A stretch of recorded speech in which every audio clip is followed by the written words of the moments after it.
Sylvia. Well, of course, it's been budget week. Let's take a little look right now at Bill Shorten delivering his budget reply speech last night.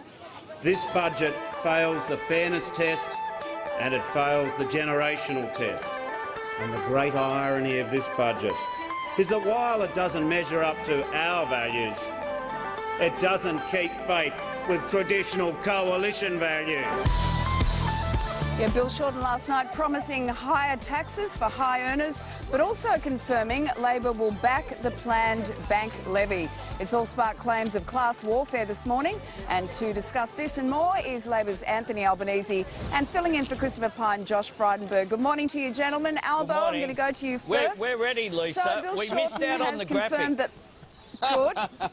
We missed out on the graphic, so we're ready. Whatever that means. This is a live graphic. This is a low Okay, blow good. Excellent. All right, moving on. Bill Shorten has confirmed that Labor will be supporting the banking levy, Albo, and yet he's also warned that if the banks do pass on a single cent of that levy to customers, then Malcolm Turnbull has to go. Well, the banks have already threatened they're going to pass it on. So on that reckoning, that means Bill Shorten is going to have to go too. No, we've put the bank... That's not right, Lisa. This is the government's bank levy that they put on Tuesday night. We're saying to the banks, don't pass it on. We want to give the banks a royal commission. That's what we wanted. That's what we went to the election campaign on. That's what the Australian people want as well, to make sure that we have proper assessment. I think it's actually in the banks and financial institutions' own responsibility. So they should embrace it and say, yeah, let's see how we can get better and have better relations with our customers and the general public. Because at the moment, no one has much sympathy for them. OK, but the thing is, if Labor is going to support this and pass it through Parliament, that means that you are just as responsible as the government will be if they do pass it on. But on that note, Josh, the opposition has been pushing for a banking royal commission for a long time now. Isn't it time we really took a long, hard look at them with a royal commission? Well, we've put in place a number of processes to increase the accountability of banks. And indeed, Scott Morrison, not just in putting in place this bank levy where we'll have the ACCC as the cop on the beat to make sure it doesn't get passed on to consumers in an unfair way, but he's also put in place an accountability mechanism, Lisa. So for the top executives, they can lose their bonuses, and we'll be watching very closely to make sure that they behave. You see, what we have seen over time in the banks is poor processes where the public have lost out, as well as that the banks rely on an implicit guarantee in times of crisis on the government. So it's only fair that they've now got this levy to pay.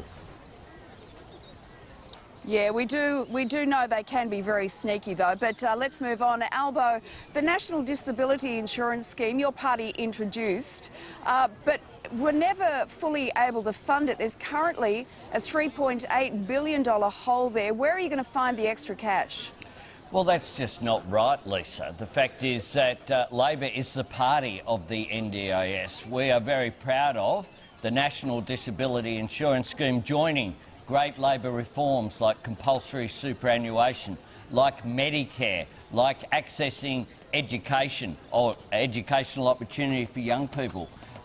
We created the NDIS, we support the NDIS, and what we did last night was outline a fair package. Rather than millionaires getting a $16,000, $400 tax cut, while ordinary workers earning $22,000 and above getting a tax increase, we said, let's be fair about this. Let's acknowledge that those people on those low incomes are already suffering from, we've got low wage increases, we've got real pressures on the household budget. And last night, our response to the budget by Bill Shorten was a Labor response. Well, Lisa, can I just say, All right, Josh. I'd say OK, please reply. Yeah, I'd say 460,000 people who will be relying on the NDIS will be scratching their heads this morning, because what they'll be saying is, why didn't the Labor Party fully fund the NDIS like the Coalition has committed to do? I mean, just a few years ago, Labor supported an increase in the Medicare levy for all income earners because they knew it would fund the NDIS. Now they want to pick and choose that Medicare levy. We have fully funded the NDIS, like we have fully funded our schools commitment, like we have fully funded our infrastructure commitments and our health commitments, as well as planning a path back to surplus. Labor didn't do any of that, and then not only are they going to hike the taxes, as you say, on households, but they're also going to hike the taxes on small business, and that's going to be a real problem for the economy. All right, we are going to have to leave it there. But, gentlemen, I'm finding it very uncomfortable, you two standing next to each other like that. Can you give each other a hug or something? It's just this body contact that needs to be... There we go. We're tennis partners Well, that's as right. well. We do pretty well on the court together. I must say, as a doubles partner, Albo makes a very good politician. How mean. I said something Oh, nice. look at that. That's lovely to see. And believe Thank it or you, not, gentlemen. I play We'll see you forehand, soon. so I'm on the right. Good to see you. Whatever that means. I'm not sure.